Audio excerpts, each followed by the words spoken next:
Seja muito bem-vindo, seja muito bem-vinda ao canal Tática Concurso. Futuros policiais rodoviários federais, essa é a nossa aula 2 de Direito Processual Penal. E o tema é quente, princípios fundamentais. Foco total aqui, combatente. O que a gente vai ver hoje não é teoria de livro, não. É munição de verdade para o dia da sua prova. Com essa aula, a gente vai garantir umas 2 ou 3 questões na sua aprovação. Tudo pronto? Então bora começar. Primeira coisa que a gente precisa alinhar é a mentalidade. Pensa assim, o concurso público, principalmente da PRF, é um verdadeiro campo de batalha.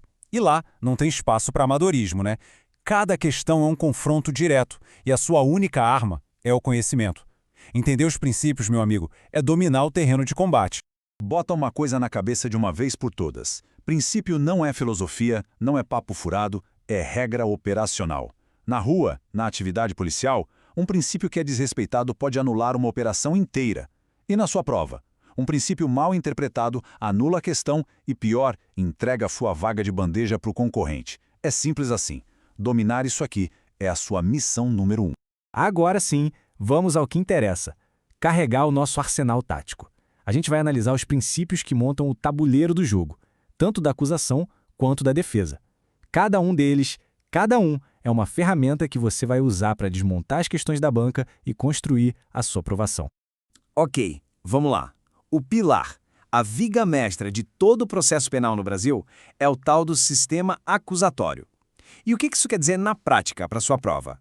Quer dizer uma divisão de tarefas muito clara, muito rígida. Pensa assim, são 3 personagens bem definidos. Um que acusa, que é o Ministério Público, outro que defende, que é o advogado ou o defensor, e um terceiro que julga, que é o juiz. A regra de ouro é, o juiz é um árbitro, ele é imparcial. Quem acusa não julga, e principalmente quem julga não investiga. O pacote anticrime, lá em 2019, fez questão de escrever isso na pedra, lá no Código de Processo Penal, como está aí no artigo 3º-A. A lei é explícita, né? É vedada, ou seja, proibida a iniciativa do juiz na fase de investigação. Mas, e é aqui que mora o perigo para o candidato mais desatento, o STF veio e deu uma ajustada nessa regra. Bora ver como. Agora presta atenção, porque o pulo do gato está aqui nesse slide. O STF, quando julgou as ações sobre o pacote anticrime, deixou muito claro. O juiz não é um espectador passivo, não é uma estátua. A regra é que ele não pode, do nada, começar a produzir prova. Porém, ele pode, de forma secundária, supletiva, determinar uma coisinha ou outra para tirar uma dúvida sobre algo que já está no processo. A banca vai te dizer que o juiz tem uma atuação totalmente passiva. Errado. Ele não é o protagonista, mas a inércia dele não é absoluta. Grava essa nuance. E para dar ainda mais força para o sistema acusatório, o STF validou a figura do juiz das garantias. Qual é a missão desse cara? É evitar a tal da contaminação cognitiva. Sabe aquela primeira impressão que a gente tem e que depois é difícil de mudar? Então, a ideia é essa. O juiz que autoriza as medidas mais pesadas na investigação, tipo prisão, quebra de sigilo, ele não vai ser o mesmo juiz que vai sentenciar o caso. Isso garante uma análise mais imparcial dos fatos lá na frente.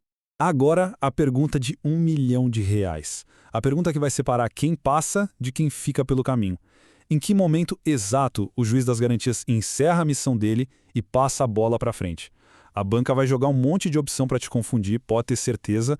A resposta está aí cravada pelo STF e prontinha para cair na sua prova. A competência do juiz das garantias acaba com o oferecimento da denúncia ou queixa. Repete comigo em voz alta. Oferecimento. A banca vai, com 100% de certeza, tentar te empurrar a palavra recebimento, mas não. O ato de receber a denúncia já é com o próximo juiz, o da instrução. A missão do primeiro termina quando a acusação é formalmente oferecida. Atenção, combatente! Para tudo! Interrupção tática na área. A capivara da PRF apareceu e isso só quer dizer uma coisa. Vem aí um macete de alto impacto. Uma dica que vai blindar a sua memória contra a maldade da banca. Foco máximo agora.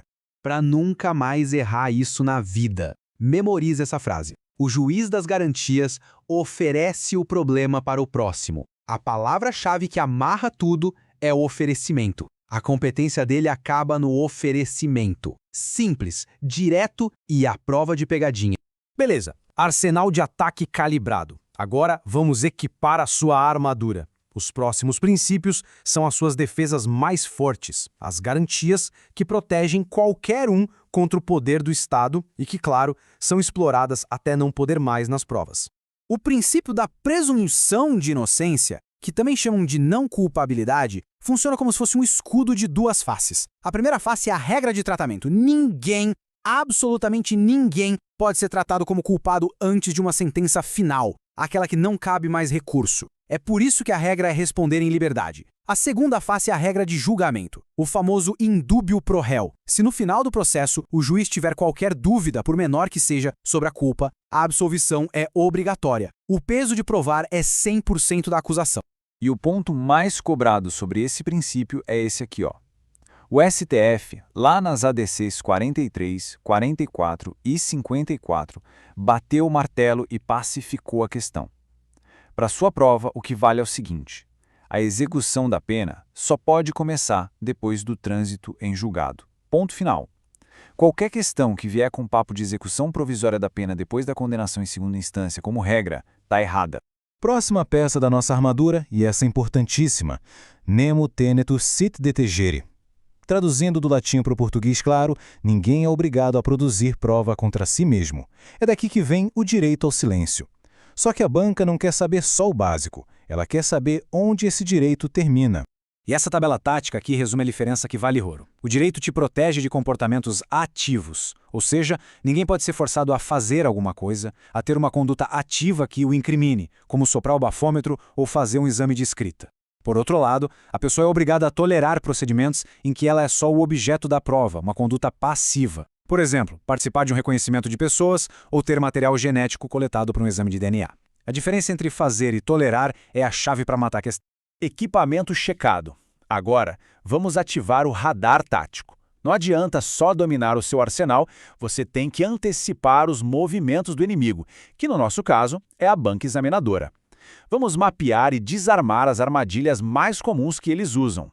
A partir de agora, a nossa missão é pensar com a cabeça do examinador. Ele não vai te perguntar o óbvio, ele vai caçar a exceção, a palavrinha trocada, aquela decisão mais recente do tribunal. É hora de caçar essas armadilhas. Primeira armadilha, um clássico. A banca vai afirmar: no inquérito policial, por ser um procedimento inquisitivo, não existe contraditório nem ampla defesa. Errado! A palavra inexistente deixa a questão falsa. O que a maioria dos especialistas e os tribunais dizem é que o contraditório no inquérito é mitigado ou diferido. A defesa tem direito, sim, como acessar os autos do que já foi investigado, por exemplo. Então ele não é pleno, não é total, mas ele não é inexistente. A palavra certa é mitigado. Segunda armadilha, e essa aqui é perigosíssima. A gente viu que a regra geral é in dubio pro réu, ou seja, na dúvida a favor do réu. Mas a banca vai te apresentar a exceção como se ela fosse a regra.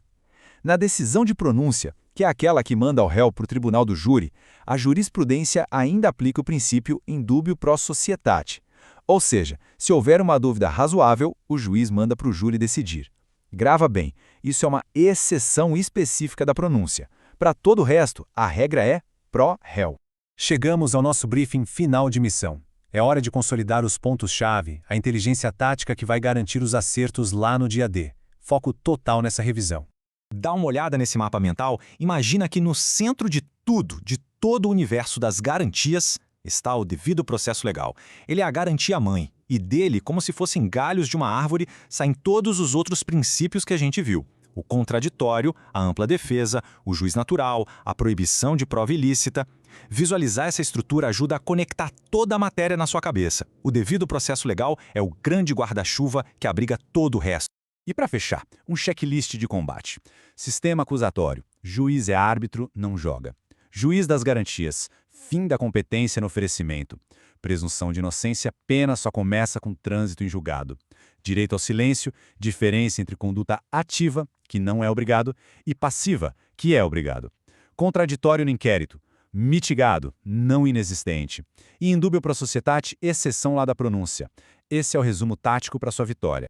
E aí, curtiu essa aula tática? Então deixa o seu like, se inscreve aqui no canal, já aciona o sininho para não perder as próximas aulas. E faz o seguinte, compartilha com aquele amigo ou amiga que também está focado nos estudos. Manda este vídeo para essa pessoa agora. Juntos, a gente é mais forte. E lembrando, hein? Na descrição desse vídeo tem o link do mapa mental completo dessa aula. A gente se vê na próxima aula, a de número 3. Bons estudos!